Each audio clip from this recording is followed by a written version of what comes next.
نحمده ونصلي على رسوله الكريم أما بعد فأعوذ بالله من الشيطان الرجيم بسم الله الرحمن الرحيم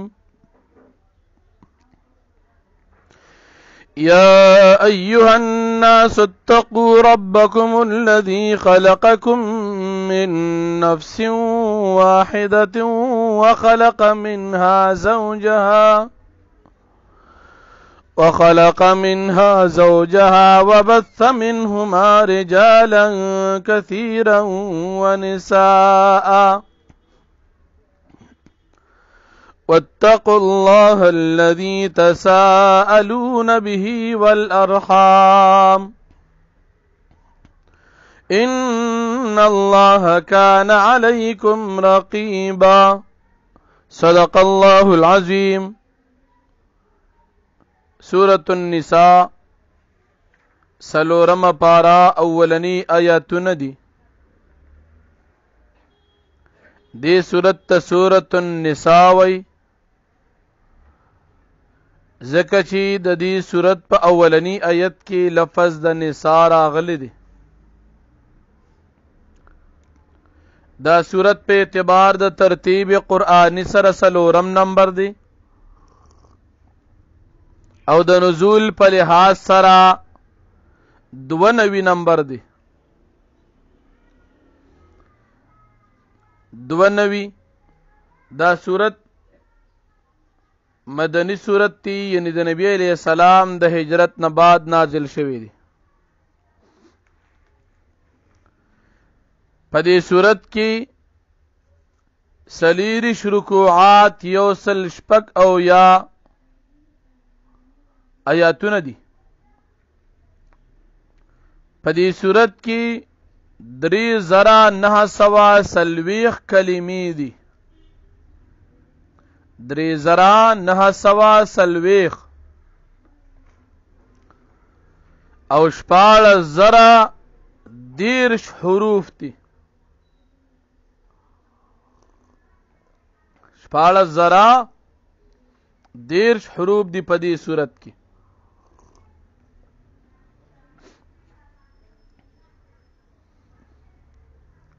د دې صورت د مخکې صورت سره ربط او مناسبت دادي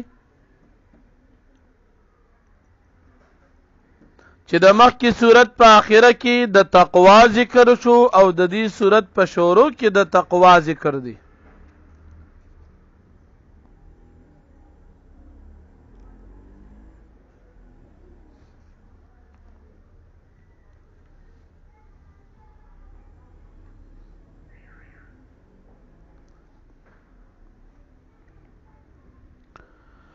د دې صورت فضیلت دادی حضرت عبداللہ ابن مسعود رضی اللہ عنہ فرمائی چې په سورۃ النساء کې 15 آیاتونه داسې دي چې د دې په نازلېدو باندې زه دومره خوشاله یم که د دې په مقابل کې ما ته ټوله دنیا میلو شي زه به دومره په هغې باندې خوشاله نشم څومره چې په دې 15 آیاتونو د دې صورت باندې خوشاله. یو آیت دا غینا ان الله لا یظلم مثقال ذره. دویم ان تجتنبوا کبائر ما تنهون عنه نكفر عنكم سیئاتکم. دریم ان الله لا یغفر ان یشرک به ویغفر ما دون ذلك لمن یشاء. او سلورم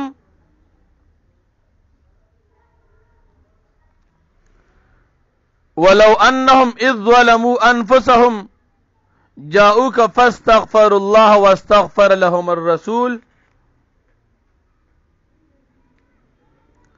او پنځم وان تك حسنه يضاعفها ويؤتي من لدنه اجرا عظيما. دا 15 آیاتونه په دې صورت کې نازل دي. زه په دې ډیر زیات خوشاله یم ځکه په دې کې الله پاک امت سره د احسان او د عفو د معاملې ذکر کوي.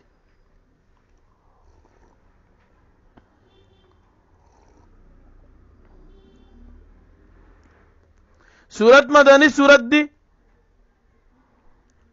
او په مدنی صورت کې عموما 4 قسم مضامین توحید، رسالت، اخرت او جهاد. بل په مدنی صورتونو کې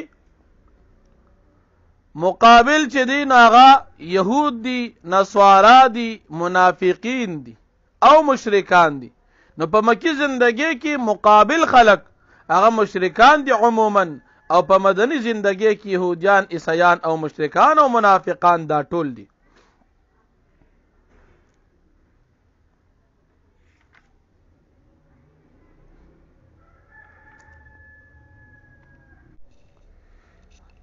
د دې صورت اولنې رکوع کې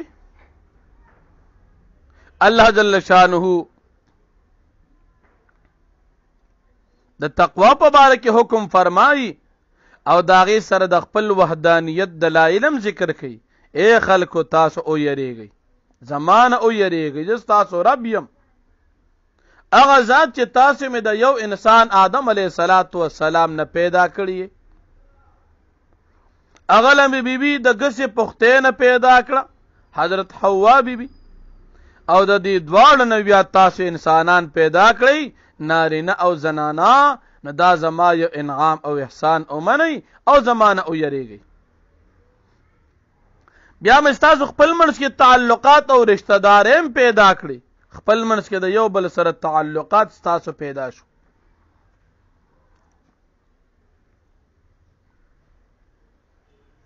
او بل الله پاک د جاهلیت د زمانه د یو رسم و رواج تردید فرمایي. جاهلیت په زمانه کې به انسان چې وفات شي یتیمان بچی پاتې شو، نو یتیمانو بچو ته به هیڅ قسم مال د میراث نه ملاوېدو.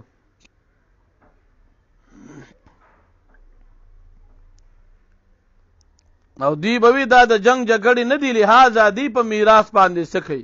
نو چې کم کسان به وارثان پاتې شو او غټ بو یا به د میت نه لر رشتہ دارانو، خو چې هغه به د یتیمانانو تربیت کو، ناغي به د میت چې کوم میراث هغه به دی یوړو. او شان نزول د دې آیت کریمه هم داسې دي. د قبیله غطفان یو سړیو، دا وراره یتیم شو.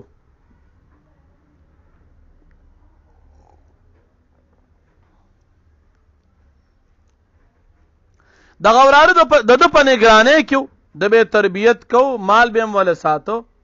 کله چې هغه بالغ شو، هغه د خپل ترنه مطالبه وکړه چې مال زما د پلار چې کوم میراث پاتې ما ته هغه راکا. دته نه انکار وکړو. د تر اوراره ته د میراث د ورکول نه انکار وکړو. اخر مقدمه فیصله راغله نبی کریم صلی الله علیه وسلم ته. نبی کریم صلی الله علیه وسلم ته الله جل شانه دا آیت نازل کو، وآتوا اليتامى اموالهم ولا تتبدلوا الخبيث بالطيب ولا تاكلوا اموالهم الى اموالكم. دا آیتنا الله پاک نازل کو. کله چې دا آیت نازل شو، نبی کریم صلی الله علیه وسلم د قبیله غطفان دی سړی ته دی صاحب ته دا وورو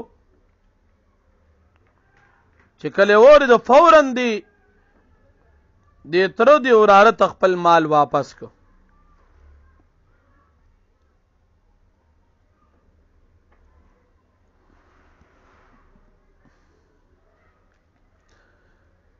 دویم حکم پدی رکوع کې الله پاک د یتیمانانو زنانو د نکاح په باره کې فرمایي. رستو به تاسو ته په سورې نساء کې رستم راشي. کوم یتیم زنانه به چې پاتې شوان، هغه به دی چاته په نکاح باندې نه ورکوله، ځکه نه د دې چې کوم میراث حصه چې هغه زمونږ د کور نو چې بل چرته لاړه شي، هغه سره به نکاح وکړه، خپل به وسر نکاح وکړه. او یا به داسې وکړ چاته په نکاح باندې ورکوله، نو د هغې مهر به دی په خپله واغېشتو، مقصود به مالو، مقصود به نکاح د هغې یتیم نه وه.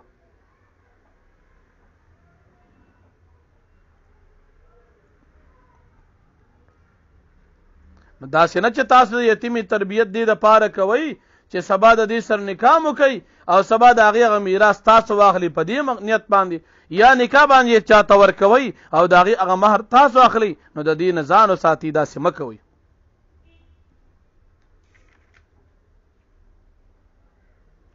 او بل الله جل شانو انسانانو ته د نکاح په باره کې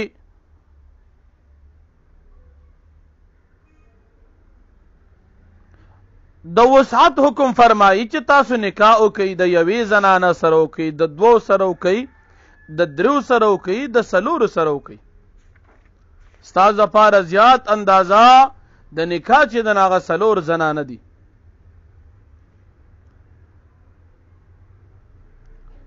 خدا په دا صورت کې چې تاسو انصاف کولی شئ، که انصاف نشئ کولی نو یوې وینځې سره یا یوې ازادې سره نکاح وکئ، دوه درې څلور تاسو مه کوئ.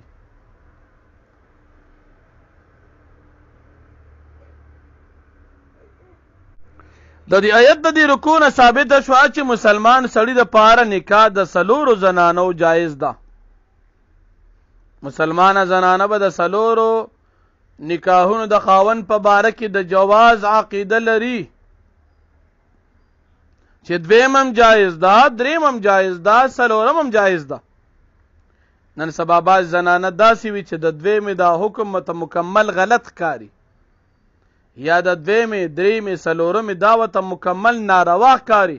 دا ګورې خطرناکه خبره ده. یو مونځ کول نه کول دی او یو د مونځ نه انکار کول دی. مونځ نه کول فسق دی او د مونځ نه انکار کول کفر دی. دویمه نکاح نه کول دا جایز دی، خو د دویمې نکاح نه انکار کول د قرآن نه انکار دی، کفر دی. مسلمانه زنانه مسلمان نارینه به د دویمې دریمې څلورمې د نکاح د جواز عقیده لري چې جایز دی. البته یو سړی یې نه کوي، البته یو زنانه نه برداشت کوي، د هغې خپل کار دی. او نور د الله جل شانه په هر کار کې یو حکمت پروت دی. دویمه دریمه څلورمه شریعت اجازت ورکوي، نو زنانه به دا نه وایي چې نه دا زه نه منم، دا اړو د سره دین کې شته نه. او اوس هم په عربو کې رواج د زیاتو زنانو دی، اگر چې زمونږ په هندوستان پاکستان کې د یوې زنانه نه دویمه څوک نه برداشت کوي او نه څوک هغې ته په ښه سترګه ګوري، حالانکه دا زموږ د مسلمانانو ډېر خطرناک عمل دی.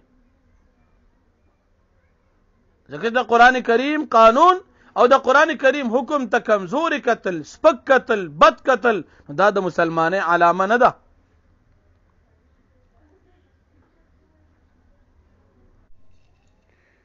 نو د یو نارینه دپاره د څلورو زنانو د نکاح شرعا حکم او اجازت دی. د دې په دا د اهلسنه والجماعه عقیده ده. د دې په مقابل کې د شیعګانو کافرانو عقیده دا ده. شیعګان وایي چې یو سړی په یو وخت کې اتلس زنانه په نکاح کې ساتلی شي. دا د شیعګانو کافرانو عقیده ده. کله چې د آیت کریمه نازل شو د کوم مسلمانانو په نکاح کې چې د څلور نه زیاتې بیبیانې وي هغې هغه بقایه پرېښودلې او څلور بیبیانې ځان سره وساتلې.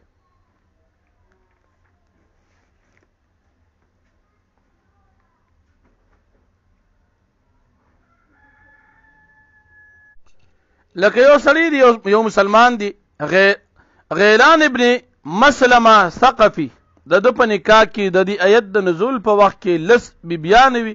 کله چې د آیت کریمه نازل شو دی راغی نبی کریم صلی الله علیه وسلم ته عرض وکړو چې زما په نکاح کې لس بیبیانې دي. نبی علیه الصلاة والسلام ورته وفرمیل څلور بیبیانې ځان سره وساته او بقایو ته طلاق ورکه. نو مسلمان دپاره د څلورو بیبیانو د نکاح اجازت دی. بل الله پاک فرمایي د یتیم د مال تاسو حفاظت کوئ. داسې نه چې د خپل مال باندې خیال ساتئ او د یتیم د مال تاسو خیال نه ساتئ. که یتیم کله کمعقل وي، ناپوه وي، بې وقوف وي، نو هغه ته خپل مال مه حواله کوئ د یرې د زیانه، هسې نه دا مال ضایع شي او یتیم یې تربیت صحیح طریقې سره ونه کړی شي. بل چې تاسو نکاحونه وکئ نو دې خپل بیبیانو ته تاسو مهر ورکوئ او مهر تاسو په خوشحالۍ باندې ورکوئ. بعضې زنانه داسې نکاحونه کوي، نکاح چې وکړي په بدل باندې کوي. یو وایي زه به لور درکم، بل ستانه بم لور کوم نو لور چې د لور بدل شي نو که مهر پکې مقرر وي نکاح صحیح ده او که مهر پکې مقرر نه وي او یو زنانه د بل زنانه په مقابل کې مهر حیثیت باندې حساب شي نو دا نکاح بیا صحیح نه ده حرام ناروا دي نبی علیہ الصلوۃ والسلام منع فرمایلی ده یو زنانه ده ټیک ته د دغه کور زنانه خپل ځویلو کا او خپل لور د بل سړي چې چا کم کور کې کینو په بدل باندې داسې حساب سره که د دواړو زنانو مهر مقرر شي یا د هغې دپاره مهر مثل وي نو بیا نکاح صحیح ده او که نه نکاح مهر مثل هم نه وي او نکاح دپاره مهر ولا مقرر هم نه شي او همداسې نکاح وتړلی شي چې دا زنانه د دې بلې زنانه مقابل کې د مهر په حساب باندې د نکاح وتړلی شي نو دا نکاح بیا صحیح نه ده شرعا دا حرام او ناروا دي بل بعض خلک داسې وي چې هغې نکاح وکړي او د نکاح تړل نه بعد مهر د پاره پیسې واخلي 10 لکه روپۍ به راکړي 6 لکه روپۍ به راکړي په دې باندې موږ د جینۍ له سامان کو نو دا پیسې اخیستل د پلار د جینۍ دپاره د رور د جینۍ دپاره حرام ناروا دي چې د دې زنانه د مهر په ځای باندې ځان له پیسې واخلي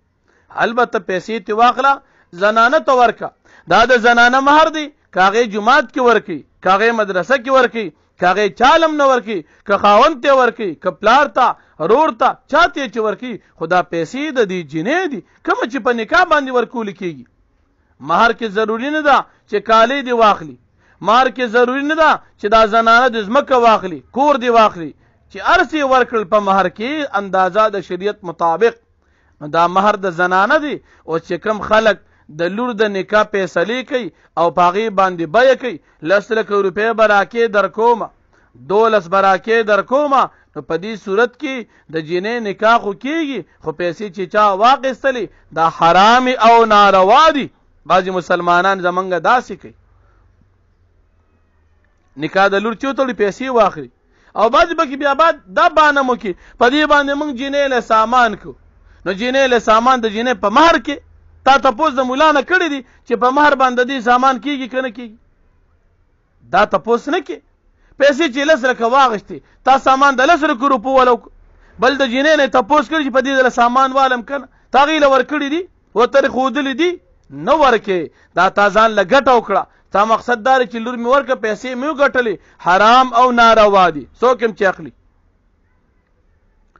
تر دې حده پورې کتابونه لیکي چې د جینۍ د کور مطالبه چې جینۍ د کم کور واده کیږي او د جینۍ کور واده د سړي کور ته وي چې موږ له به دیګ روجې راکوئ 2 دیګه روجې راکوئ دغه اخیستل په نکاح کې د زنانه د کور د پاره حرام ناروا دي دا دیګ 2 دیګه روجې د څه اخلي دا ورسره ستا شرکت دی که څنګه کاروبار دی شریک دی که څنګه د دې دپاره اخلي چې لور دې په نکاح ورکړې ده نو چې لور دې په نکاح ورکړه نو دیګ ته د څه غواړي د زنانه خو خپل مهر مقرر دی البته که د سړي کور خپله باندې احسان کوي او هغې ته تاسو مه بخوئ موږ به د خپل طرف نه دیګونه درلیږو یا به دومره پیسې د خپل طرف نه درکو بیا ټیک ده خو دا جینۍ کور به مطالبه نه کوي چې یاره موږ له دونه پیسې راکوي ځکه چې موږ لور درکړې ده دا حرام او ناروا دي نن زمونږ د مسلمانانو بیړه ولې غرقه ده لوریانې خرڅوي موږ مسلمانان لوریانې خرڅوي دا ګورې خرڅول دي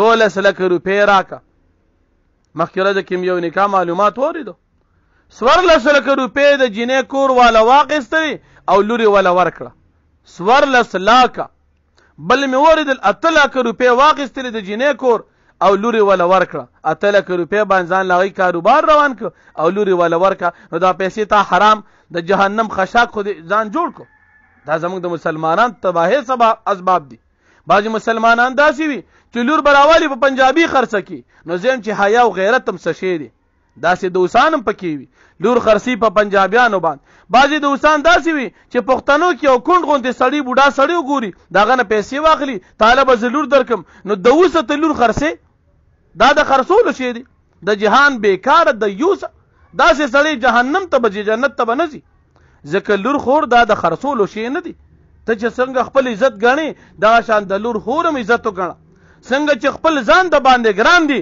دا لور خور هم د ځان په شان ورته وګوره داسې مه کوه چې پیسو ته وګوره او لور خور خرڅې د لور خور خرڅول حرام ناروا دي کم دیوس چې کوي دا به جنت ته نه ځي، دا به جهنم ته ځي. ډېر داسې کوي. تاسو هم اورئ، زم اورم لور خرڅه کی پنجابیانو باندې، او زمونږ طرف ته خو مشهوره داره کم سړی چې لور خرڅه کی دومره د بې شرمه انسان چې بیا د کل نه کډه موړي د ډېر بې شرمۍ د وجې.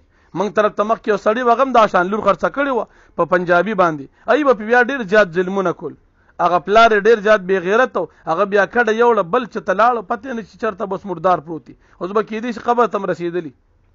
داسې بې غیرت هم وي، داسې بې حیا نه دی. الله زموږ د مسلمانانو معاشره صفا کړي. اسلام موږ ته ډېر ښه طریقه ښیي، زنانه ته خپل عزت ورکړي او نارینه ته خپل عزت ورکړي. نو د لور په نکاح باندې که پلار مهر اخلي، رور اخلي، زوی اخلي، او یا د دین علاوه ترپ اخلي، ماما اخلي، نو دا مهر د زنانه کوي خو ټیک ده، او کنه دا سړی اخلي دا بیا حرام ناروا دي چې هر څوک یې کوي، که مولا یې کوي که امي یې کوي. خو د لور په نکاح باندې پیسې اخیستل چې دا مهر په ځای باندې دا صحیح نه دي، یا په چا باندې ښکاره خرڅول دومره پیسې راکه در کوم په بیه باندې، داسې بیکارم په دنیا کې شته. الله زموږ د مسلمانانو په حال رحم وکړي. بل الله پاک فرمایي چې تاسو د یتیمانان د مال تربیت کوئ نو کوشش کوئ چې په دې یتیم باندې امتحان وخت په وخت باندې کوئ. کله په لږه لږه سودا راوړئ چې دې یتیم دی چې چل زده کي او د دنیا په سیزونو په دار و مدار باندې پیژي چې سبا د خپل مال حفاظت کولی شي، امتحان وخت په وخت باندې اخلي. بل داسې مه کوئ چې د یتیم مال زر زر خرج کړي چې اسنه سبا دا یتیم غټ شي او بیا رانه خپل مال والی چې په وخت ولو لګو. ولا تاکلوها اسرافا وبدارا ان یکبروا، چې اسراف او مبادرت مکوي چې بچ د دوی نه چې دی بلوي شي سبا برانه مهر غواړي، نه داسې مکوي. د یتیم د مال داسې خیال ساتي چې لکه ستانه سبا بچي یتیم پاتې شي او په هغه باندې څوک دا زیاتې کوي تانه برداشت شي، نو چې د خپل بچي د پاره نشي برداشت کولی نو پردو یتیمانانو باندې ظلم مکوه. بل الله پاک فرمایي چې د جاهلیت د زمانې او د یو رسم تردید کوي. جاهلیت په زمانه کې به هغه سړو ته پیسې ملاوېدې چې هغوی به جنګ کولی شو، میراث به ته ملاوېدو، زنانو ته خو د سر میراث نو. قرآن کریم کې الله رب العالمین د هغې رسم تردید وکړو چې د میراث په باب کې د زنانو د نارینو مستقل خپل حصه مقرر ده. للرجال نصیب مما کسبوا وللنساء نصیب مما اکتسبنا. الله پاک فرمایي چې د سړو د پاره خپل حصہ او د زنانو د پاره خپل حصہ ده. للرجال نصيب مما ترك الوالدان والأقربون وللنساء نصيب مما ترك الوالدان والأقربون مما قل منه أو كثر. کلګ میراث پاتري او کډیر میراث پاتري د نارینه او زنانو دواړو د پاره پاغي کې خپل حصہ مقرر ده. بل چې کله تاسو تقسیم د میراث کوئ نو کدی کې داسې کسان تاسو حاضر شي چې هغوی به میراث کې حصه نه وي، تاسو په دغه وخت کې هغوی سره هم زیاتې مه کوئ، هغوی ته هم سپکې سپورې مه وایئ. که یو انسان تاسو ته حاضر شو هغه غریب دی، هغه فقیر دی او په دغه وخت کې تاسو میراث تقسیموئ، نو که یو سړی احسان کوي دې غریبانانو فقیران ته څه شی ورکوي، شرعا دا هم صحیح دی، بهتره ده چې ورکړي شي، احسان معامله دوی سره مو کړي. او بل الله پاک فرمایي چا چې د یتیم مال وخوړو داسې دا چې د جهنم اور په خپله ګیډه کې واچو. ان الذين ياكلون اموال اليتامى ظلما انما ياكلون في بطونهم نارا. دوی په خپل ګیډو کې د جهنم اور واچو. نو چې د جهنم اور ګیډه کې چې د هغې نه ښه دا ده چې مسلمانه د یتیم مال ته مه خوره، ځکه د یتیم مال چې دی په غلطې طریقې سره استعمال کو الله پاک به تا جهنم کې اچي. نو الله جل شانه فرمایي یا ایها الناس اتقوا، اے خلق تاسو یریږئ ربکم تاسو د ربنا الذي هغه ذات دی خلقکم چې تاسې پیدا کړی من نفس واحدة د یو نفس نه چې آدم علیه السلام دی، وخلق منها زوجها او پیدا کړی دی د دې نفس واحده نه زوجها د بیبي حوا بیبي، وبث منهما رجالا كثيرا ونساء او خوارې کړ د دې دواړو نه ډېر زیات رجالا سړي ونساء او بیبیان زنانا، د دې نه بچي پیدا کړ نارینه او زنانا. واتقوا الله الذي تساءلون به والارحام او تاسو یریږئ د الله پاک هغه ذات نه تسالون به چې تاسو سوال کوي د یو بل نه پاغه سره ولرحام او د رشتہ دارینا. ان الله کان علیکم رقیبا بیشک الله پاک دی پتا سو باندې نگهبان. واتل یتاما او تاسو ورکي یتیمانانو ته اموالم د دوی مالونه پس د بلوغنا. ولا تتبدل الخبيث بالطيب او تاسو مبدلوي ردی مال د پاک مال سره د خمال سره چې خمال واخلی او د یتیم مال بیکار تاسو غل ورکي نو خط ځان ته کی بیکار هغه تکي. ولا تاكلوا اموالهم او تاسو مخري مالونه د دوی الى اموالکم د خپل مالونه سره. انه كان حوبا كبيرا یقینا دا د ګناه ډیره لویا. وان خفتم الا تقسطوا في اليتامى او که چېرې تاسو یریږئ چې تاسو به انصاف نه کړئ په بیا په باره د نکاح د یتیمانانو زنانو کې. فانکحوا پس تاسو نکاح کوئ ما طاب لکم هغه چې جایز ستاسو دپاره هغه چې خوښې وي ستاسو من النساء د زنانو نه. مثنا دو کوي و ثلاث او درې کوي و رباع او څلور دوه ښځې کوي درې ښځې کوي څلور ښځې کوي. نن سبا سړي یریږي وایي چې یوه نه دویمه کوو بس مرګ مو راځي او چې درېمې نه درېمې تکو بس بیا مو کور ګډوډېږي.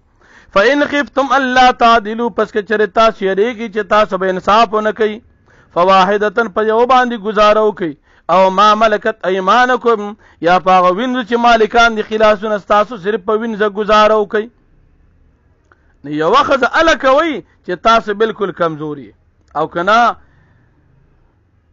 رجال یی نو بیا دوه درې څلور وکئ.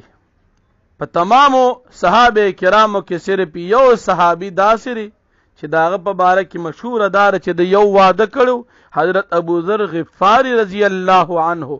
د دنه علاوه ټولو صحابه کرامو ډیر ودونه کړو. نن زمونږ د مسلمانانو په ټوله معاشره کې څوک دویم واده ته تیار نه خو چې بیا کله یوې ښځې په سر دردي نو د دم سره په سر دردي. کله چې یوې ښځې لاس خوږ شي نو د دم سره خوږي. کله چې یوه ښځه ناجوړي دیم ورسره ناجوړي. دا غم او تکلیف د پخپله په ځان راوستي دي. دوو کا دریو کا څلورو کا که مثال یوه بیماري بله خو به سمئ چې ډوډۍ خو به درله کوي که که مثال یوې ته تکلیف وي یا څه عذر وي څه بیماري وي څه قسم حالت وي نو کم از کم ستا ضروریات د زندګۍ خو به برابر وي. داسې تاسو مه کوئ دوه درې څلور او که چېرې انصاف نشي کولی یو بیا وکړي. الله پاک زموږ مسلمانانو ته په دې آیت باندې عمل ورکړي. لکه پرون زموږ استاز ستاسو من النساء د زنانو نه مثنا دوه و ثلاث او درې و رباع او څلور. فإن خفتم پس که چېرې تاسو یریږئ الله تعدلوا چې تاسو به انصاف ونه کوئ فواحدة پس یوې زنانه سره نکاح وکئ یوه کافي ده او ما ملکت ایمانکم یا هغه چې مالکان دي خلاصونه ستاسو. ذلک ادنا الله تعولوا دا ډیره نږدې دی خبره ته چې تاسو حق تلفي ونه کوئ. وآتوا النساء او تاسو ورکئ زنانو ته صدقاتهن خپل مهرونه نحلة په خوشحالۍ سره.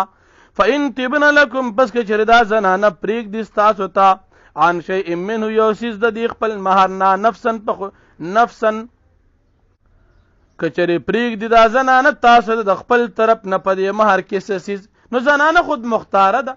خاوند ورته مهر ورکو او زنانه وایي زه ناخلم واپس یې درک بس ټیک ته د دې خپل مال دی چې درکوي په خوشحالۍ سره بالکل ټیک ته. فإن طبن لکم که چېرې پرېږدي دا زنانه تاسو دپاره عن شیء منه یو څیز د دې مهر نه نفسا په خوشحالۍ سره فکلوا پس تاسو استعمالوئ دا څیز هنیئا مریئا هنیئا خوشگوار او مریئا خوش هضم یعنی خو په خوشحالۍ سره خو په مزو سره به استعمالوي ستاسو دي زنانو تاسو ته معاف کړ. ولا تؤتوا السفهاء اموالکم التي او تاسو مو ورکوئ بې وقوفانو ته مالونه ستاسو هغه جعل الله لکم قیاما چې ګرځولي دی الله پاک ستاسو دپاره سبب د ګزران. ورزقوهم فیها او تاسو ورزق ورکوئ دوی ته د یتیمانانو ته په دې مال کې وکسوهم او تاسو کپړې ورکوئ دوی ته وقولو تاسو وایئ لهم دوی ته قولا معروف وینا برابر صحیح خبرې سره کوئ. وابتلوا الیتاما او تاسو امتحان کوي په دې یتیمانانو باندې حتی تر دې پورې دا بلغ النکاح کله چې دی ورسیږي نکاح ته یعنی بالغان شي. فإن آنستم منهم رشدا پس که چېرې تاسو محسوس که معلوم مو که د دوی نه رشدن هدایت او مهارت یعنی دی پیشو تاسو پیشي په دې چې دی پیږي یعنی په معاملاتو باندې پیږي او دی کې عقل راغی فدفعوا الیهم اموالهم پس تاسو ورکی دوی تر دوی مالونه ولا تاکلوها اسرافا وبدارا او تاسو مخوري دا مالونه د یتیمانانو اسرافا په زیاتی سره وبدان او په جلتی سره ان یکبرو د ير د دین چې دوی بلوي شمنګ نه خپل میراث خپل مال بیا واخلي. ومن کان غنیا فليستعفف او هغه څوک چې هغه د یتیم پرورش کوي او دی مالدار وي نو دی ځان بچ کی د یتیم د مال د استعمال ولونه. ومن کان فقیرا او هغه څوک چې هغه غریب وي فلیاکل بالمعروف نو دی د خوراک کوي د یتیم د دی مال نه بالمعروف د شریعت مطابق یعنی د خپل مال نشته او ټول پرورش د یتیم دی کوي. نو څنګه چې د عام دنیا د خلکو معمول څوک چا سره مزدوري کوي هغې نه اخیستی شي نو دا شان د یتیم د مال پرورش د هغې نه مزدوري مطابق اخیستی شي خو د شریعت مطابق. فاذا دفعتم الیهم اموالهم پس هر کله چې تاسو ورکړئ د یتیمانانو ته دی مالونه فاشهدوا علیهم نو تاسو ګواو نسئ په دوی باندې ګواهان پې قایم کوي. وکفا بالله حسیبا او کافي د الله جل شانه نگهبان. للرجال نصیب مما ترک الوالدان یا وکفا بالله حسیبا او کافی د الله پاک حساب کوونکی. للرجال لپاره د سړو نصیب نصد مما داغه سن ترک الوالدان والاقربون چې پریخي وي د والدینو د رشتہ دارانو وللنساء د زنانو د پاره نصیب نصد مما داغه سن ترک الوالدان والاقربون چې پریخي والدین او رشتہ دارانو مما قل منه کثر مما داغه سن قل چې کم وي دا ترک منه د دینا او کثر یا زیات ترک وي نو کلګ یو کډیر وي د سړو د زنانو د دواړو پک حق شتا. نصیبا مفروضا دا حصہ د مقرر کړی شوی. و اذا حضر القسمت اولو القربا او هر کله چې حاضر شي وخت د تقسیم ته رشتہ داران والیتام او یتیمانان والمساکین او غریبانان فرزقوهم منه پس تاسو ورکی دی تا دا حکم استحبابی دی منه د دې میراث نه د دې مال نه. وقولوا تاسو ویلهم دوی ته قولا معروفا وینا صحیح. وليخشى الذين لو تركوا وليخشى الذين او پکاد چې یریږي هغه کسان یې تقسیم کوونکي لو ترکو که چر دی پریک دی من خلفهم رست د خپل ځان نه ذریه اولاد ضعفا کمزور خافوا علیهم دی یریږي په دی باندې ظلم نه. فلیتقوا الله پس پکاد چې دا تقسیم کوونکي یریږي د الله نه او تقسیم کې چا سره زیاتې نه کوي ظلم دی نه کوي. وليقولوا قولا سديدا او پکار چې دی او قولا وینا سديدا صحیح یعنی د شفقت خبرم دی وسره کوي. ان الذين ياكلون اموال اليتامى یقینا کسان چې غي خوري مالونه د یتیمانانو ظلمن په ظلم سره انما یاکلون فی بطونهم نارا بشک دوی داخلوي په خپل ګیډو کې نارن داسې خوراک چې هغه سبب د اور د جهنم دی.